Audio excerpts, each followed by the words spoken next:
Hello guys, welcome back to my YouTube channel.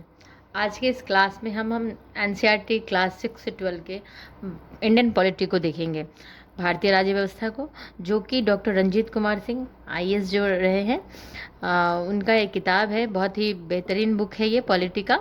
इसमें chapter wise MCQ को cover किया गया है। मैंने इसे बहुत अच्छे से पढ़ा है और हमें ऐसा लगा है कि ये निश्चित ही आप लोगों के साथ शेयर करना चाहिए। तो लेट्स स्टार्ट। इसमें एक टॉपिक वाइज, जैसा मैंने आपको बताया कि ये टॉपिक वाइज है, कुछ टॉपिक्स हैं जो मैं पहले आपको दिखाना चाहती हूँ।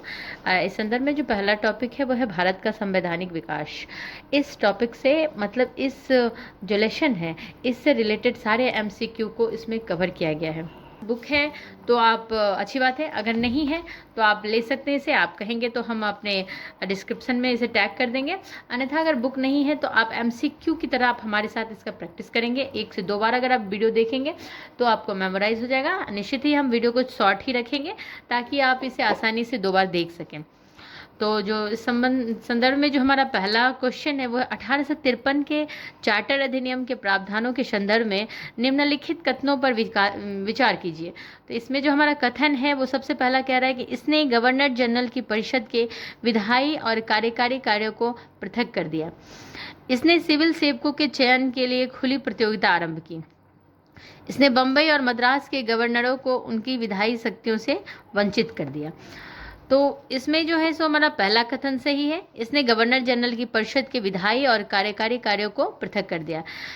दूसरा, इसने सिविल सेवकों के चयन के लिए खुली प्रतियोगिता आरंभ की, ये भी सही है। ये 1853 के चार्टर अधिनियम की बात हो रही है, जिसमें कि विधायी कार्य, ये जो विधायी कार्य है और कार्यकारी के कार्य को अलग किया गया तथा सिविल सेवकों के चयन के लिए खुली ओपन एग्जाम स्टार्ट किया गया। नेक्स्ट है, इसने बम्बई और मद्रास के गवर्नरों को उनकी विधायी शक्तियों से वंचित कर दिया। ये गलत है। इसका डिस्क्रिप्शन हम देख लेंगे कि यह प्रावधान 1853 के चार्टर अधिनियम के अंतर्गत नहीं बल्कि 1833 के चार्टर अधिनियम के अंतर्गत था। मतलब ये वाला जो बम्बई और मद्रास के पृथक की बात जो है वो 1833 के चार्टर अधिनियम में था। नेक्स्ट क्वेश्चन है हमारा, ब्रिटिश भारत के एक अधिनियम से संबंधित निम्नलिखित प्रावधानों पर विचार कीजिए। इसने एक अखिल भारतीय परिसंघ का प्रावधान किया था जिसमें प्रांत और रियासतें सम्मिलित होती हैं। नेक्स्ट है, इसने प्रांतों में द्वैध शासन व्यवस्था को समाप्त कर दिया और प्रांतीय स्वायत्तता प्रारंभ की।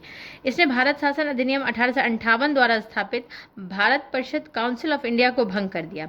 तो इसका जो सही आंसर होगा वो भारत शासन अधिनियम 1935 है। इस क्वेश्चन में पूछा जा रहा है कि ये जो तीनों हैं ये किस अधिनियम से रिलेटेड है। ठीक है, तो ये तीनों जो है ये भारत शासन अधिनियम 1935 से रिलेटेड है। अखिल भारतीय परिसंघ का प्रावधान, प्रांतों में द्वैध शासन व्यवस्था और भारत शासन अधिनियम 1858 द्वारा स्थापित भारत परिषद को भंग किया गया, काउंसिल ऑफ इंडिया को भंग किया गया। ये तीनों भारत शासन अधिनियम 1935 के अंतर्गत आता है। तो इसका सही आंसर ये होगा। नेक्स्ट क्वेश्चन है हमारा, भारत शासन अधिनियम 1858 के संदर्भ में निम्नलिखित कथनों पर विचार कीजिए। इसने पिट्स इंडिया एक्ट 1784 द्वारा प्रारंभ भारत में द्वैध शासन की प्रणाली समाप्त कर दी। नेक्स्ट है, इसने भारत के गवर्नर जनरल का पदनाम परिवर्तित करके भारत का वाइसराय कर दिया। अगला है, इसने भारत के लिए राज्य सचिव का नया पद सृजित किया जो ब्रिटिश मंत्रिमंडल का सदस्य होता है। तो जो इसमें तीनों ही कथन सही है कि इसने पिट्स, ये जो 1850 भारत शासन अधिनियम 1858 है, ये इसमें पिट्स इंडिया एक्ट 1784 द्वारा ये प्रारंभ हुआ था जो द्वैध शासन की प्रणाली को समाप्त किया और गवर्नर जनरल का पदनाम परिवर्तित करके भारत का वाइसराय रखा गया। 1858 वाले अधिनियम में, भारत शासन अधिनियम 1858 में गवर्नर के पद को हटा करके वाइसराय कर दिया गया। और इसने भारत के लिए राज्य सचिव का नया पद सृजित किया जो कि ब्रिटिश मंत्रिमंडल का सदस्य होता था। पहले होता था लेकिन अब इसे समाप्त करके भारत के राज्य सचिव का नया पद बनाया जिसमें भारतीय को भी शामिल किया गया। नेक्स्ट क्वेश्चन है हमारा, नेक्स्ट क्वेश्चन नंबर 4 है हमारा, 1833 के चार्टर अधिनियम के संदर्भ में निम्नलिखित में से कौन सा कथन सही है। पहला, इस अधिनियम ने ईस्ट इंडिया कंपनी की वाणिज्यिक गतिविधि समाप्त कर दी और उसे महज प्रशासनिक निकाय बना दिया। तो ये बिल्कुल सही है। दूसरा है, इसने बंगाल के गवर्नर जनरल को भारत का गवर्नर जनरल बना दिया और इसमें सभी नागरिक और सैन्य शक्ति निहित कर दी गई। तो ये भी सही है। तो इसका सही आंसर 1 और 2 दोनों होगा। नेक्स्ट है हमारा 1861 के भारतीय परिषद अधिनियम के संदर्भ में नीचे दिया गया कौन सा कथन सही नहीं है? इसने बंगाल और पंजाब के लिए नए विधान परिषदों की स्थापना का प्रावधान किया। इसने विधान परिषद की सहमति के बिना वायसराय को अध्यादेश जारी करने का अधिकार दिया। इसने प्रावधान किया कि वायसराय अपनी विधान परिषद में भारतीय को मनोनीत करे या कर सकता है। इसने केंद्रीय लोक सेवा आयोग की स्थापना के लिए प्रावधान किया। तो इसका सही आंसर डी होगा। क्वेश्चन है हमारा 1861 के भारतीय परिषद अधिनियम के संदर्भ में कौन सा कथन सही नहीं है? इसमें सही नहीं कहा गया है, तो इसने केंद्रीय लोक सेवा आयोग की स्थापना के लिए प्रावधान किया, ये गलत है। बाकी 3 ऑप्शन सही है।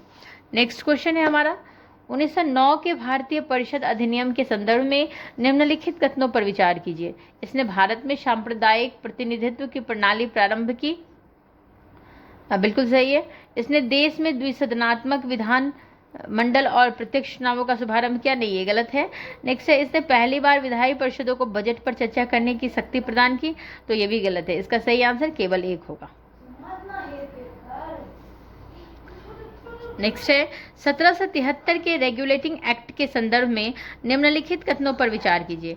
बम्बई और मद्रास प्रेसिडेंसी के गवर्नर बंगाल के गवर्नर जनरल के अधीन कर दिए गए। बिल्कुल सही है। दूसरा, इसमें कलकत्ता में सुप्रीम कोर्ट की स्थापना के लिए प्रावधान किया गया था। तो ये भी सही है।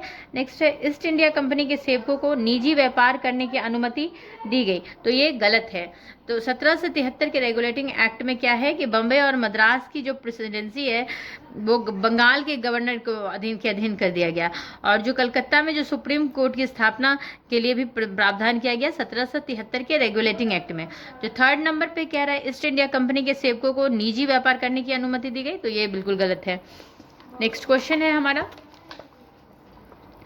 निम्नलिखित में से किसके अंतर्गत प्रथम विधि आयोग स्थापना किया गया था? 1833 का चार्टर एक्ट, भारत शासन अधिनियम 1858, भारतीय परिषद अधिनियम 1861 या फिर 1853 का चार्टर एक्ट। तो इसका ए आंसर होगा। इस प्रकार का प्रथम आयोग लॉर्ड मैकाले की अध्यक्षता में 1833 के चार्टर अधिनियम के माध्यम से 1834 में स्थापित किया गया, जिसने दंड संहिता, आपराधिक प्रक्रिया संहिता के संहिताकरण एवं कुछ अन्य मामलों की संस्तुति की। नेक्स्ट है हमारा निम्न में से किसे वायसराय की कार्यपालिका परिषद का प्रथम भारतीय सदस्य बनाया गया? तो ये सत्येंद्र प्रसाद सिन्हा होगा, सत्येंद्र भाई पटेल, विट्ठल भाई पटेल, चितरंजन दास, ये तीनों नहीं होंगे। इसका जो सही आंसर है वो सत्येंद्र प्रसाद सिन्हा होगा। 1909 के अधिनियम के अंतर्गत पहली बार किसी भारतीय को वायसराय और गवर्नर को कार्य परिषद के साथ एसोसिएशन बनाने का प्रावधान किया गया। सत्येंद्र प्रसाद सिन्हा वायसराय की कार्यपालिका परिषद के प्रथम भारतीय सदस्य बने, उन्हें विधि सदस्य बनाया गया। नेक्स्ट है हमारा भारतीय स्वतंत्रता अधिनियम 1947 लागू होने के बाद देश में क्या परिवर्तन हुए? भारत के गवर्नर जनरल को संवैधानिक प्रमुख के रूप में कार्य करना था। बिल्कुल सही। संविधान सभा को निर्वाचक और विधायी शक्तियां प्रदान की गई थी। तो ये भी सही है। नेक्स्ट है हमारा ब्रिटिश क्राउन अब प्राधिकार का स्रोत नहीं रहा। तो बिल्कुल सही है। तो इसका ऑप्शन जो है 1, 2, 3 ए होगा। नेक्स्ट क्वेश्चन है हमारा भारत सरकार अधिनियम 1935 के संबंध में निम्नलिखित में से कौन से कथन सही नहीं है? इसमें महिलाओं के लिए पृथक निर्वाचक मंडल प्रदान किया गया। इसमें संघ लोक सेवा आयोग की स्थापना का प्रावधान किया गया था। इसमें संघीय न्यायालय की स्थापना का प्रावधान किया गया था। इसमें सभी प्रांतों में द्विसदनीय पद्धति को समाप्त कर दिया गया। तो इसका सही आंसर ऑप्शन डी होगा। फ्रेंड्स, ये इसका डिस्क्रिप्शन भी इस बुक में दिया गया है, पर अगर हम इससे डिस्क्राइब करते चले तो हमारा वीडियो बहुत ही लंबा हो जाएगा। तो हम ऑब्जेक्टिव बेस पर हैं। अगर आपके पास बुक है तो आप डिस्क्रिप्शन देख लेंगे, नहीं अगर आपके पास बुक नहीं है तो आपने ज़रूर पॉलिटी के बुक को या फिर सिविक्स के बुक को पढ़ा होगा। तो उससे ही हमारा जो ये MCQ है, अगर आपने तैयारी कुछ थोड़ा बहुत भी किया होगा तो आपको ये रिमेंबर हो जाएगा। और यदि नहीं भी हो रहा है तो आप अगर ऑब्जेक्टिव को देख रहे हैं, ऑब्जेक्टिव बेस है, आप 1-2 बार देखेंगे तो आपको रिमेंबर हो जाएगा। यही सब क्वेश्चन एग्जाम में पूछे जाते हैं। नेक्स्ट है, वे भारत सरकार अधिनियम 1935 में निहित निर्देशों के समान है जिन्हें बाद में भारत के संविधान में समाविष्ट किया गया था। वे न तो कोई विधिक अधिकार प्रदान करते हैं और न ही उनके उल्लंघन के विरुद्ध कोई वैधानिक उपाय है। उपयुक्त परिच्छेद द्वारा भारतीय संविधान के निम्नलिखित में से कौन से प्रावधान की सर्वश्रेष्ठ व्याख्या? मूल कर्तव्य, राज्य के नीति निर्देशक तत्व, उद्देशिका या फिर? तो इसका सही आंसर ये राज्य के नीति निर्देशक तत्व है, जो कि 1935 में दिया गया और 5 में इन्हें संविधान में इसे ऐड कर लिया गया। 1950 में संविधान में जो राज्य के नीति निर्देशक तत्व हैं उसे सम्मिलित कर लिया गया। अगला क्वेश्चन है हमारा, भारत सरकार अधिनियम 1919 के संबंध में निम्नलिखित कथनों पर विचार कीजिए।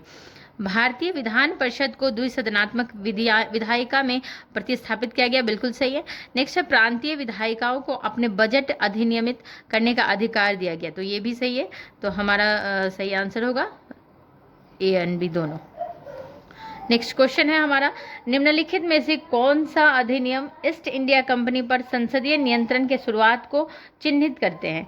1813 का चार्टर अधिनियम, 1833 का चार्टर अधिनियम, 1784 का पिट्स इंडिया एक्ट या फिर 1773 का रेगुलेटिंग एक्ट? तो इसका सही आंसर 1773 का रेगुलेटिंग एक्ट है। फिर से एक बार क्वेश्चन देखेंगे कि कौन से अधिनियम ईस्ट इंडिया कंपनी पर संसदीय नियंत्रण की शुरुआत को चिन्हित करता है? 1773 का रेगुलेटिंग एक्ट भारत के विधायी इतिहास में विशेष महत्व रखता है क्योंकि यह कंपनी के शासन पर संसदीय नियंत्रण के प्रारंभ को रेखांकित करता है। इस अधिनियम से भारत में क्षेत्रीय एकीकरण और प्रशासनिक केंद्रीकरण की प्रक्रिया का प्रारंभ होना माना जाता है। इसने बंगाल प्रेसिडेंसी को सर्वोच्चता प्रदान की और इससे बंगाल के गवर्नर की बंगाल के गवर्नर जनरल के रूप में नियुक्ति हुई। बंगाल के गवर्नर जनरल की सहायता के लिए एक 4 सदस्यीय परिषद का गठन किया गया। ये 1773 के रेगुलेटिंग एक्ट के द्वारा किया गया।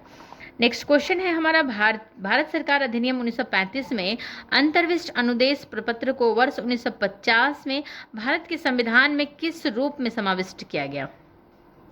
मूल अधिकार, राज्य के नीति निर्देशक तत्व, राज्य की कार्यपालिका शक्ति का विस्तार या फिर भारत सरकार के कार्य का संचालन? तो इसका सही आंसर भारत सरकार के कार्य का संचालन होगा। नेक्स्ट क्वेश्चन है हमारा, निम्नलिखित कथनों में से कौन सा एक सही है?